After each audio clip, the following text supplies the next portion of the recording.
في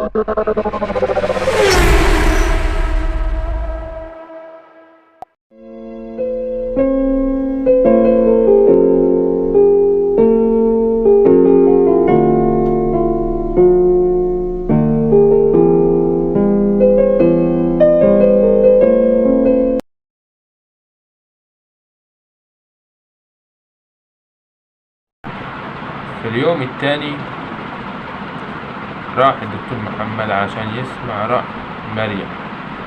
قال علي معلش معلش يا ولد، مفيش نصيب، ربنا كتب تكون لحد تاني. ورد محمد مين هو؟ ورد علي ابن عمها، وهي وافقت عليه. ورد محمد طالع عملوش جواز اسمه نصيب. بعد كده انتهى الحوار، والعربية ابتدى التفكير يتلاعب. الفكر بيقول ايه؟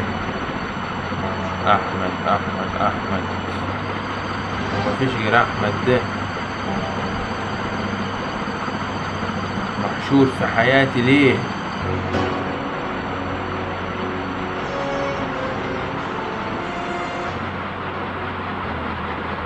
محشور في حياتي ليه يا أحمد؟ مريم ليه أنا؟ والأيام هنشوف الأيام هتعمل ايه يا أحمد يا ولد حسن. قال علي لبنته الموضوع التاني خلاص خلص، تطلع ردت على المتابع. بعد كده رن تليفون مريم النمرة غير. قالت الو،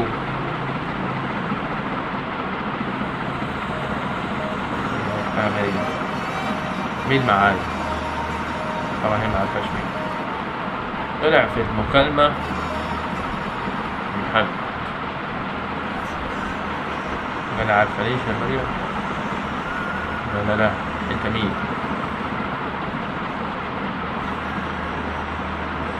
قال لها ايه؟ رد محمد وقال هتعرفي بعدين. قولي للعريس اللي غفله خد بالك من نفسك، وانتي عروسة المستقبل. محمد وانتهت المكالمة على كده. بعد كده رن أحمد على مريم وقال ازيك؟ رد مريم الحمد لله. رد أحمد مالك؟ انت مش عاجبني ليه؟ في ايه يا بنتي؟ ردت مريم قال محمد يلا مكلمني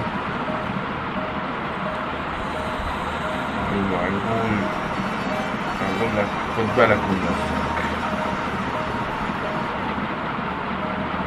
لما هو اللي قال لك كده، رد أحمد هو اللي قال لك كده. نسيت يا مريم لما كان بيجير مني زمان سبب أو من غير سبب، وبيجي بكرهني من غير سبب. العموم أنا هرد عليه وبطريقتي،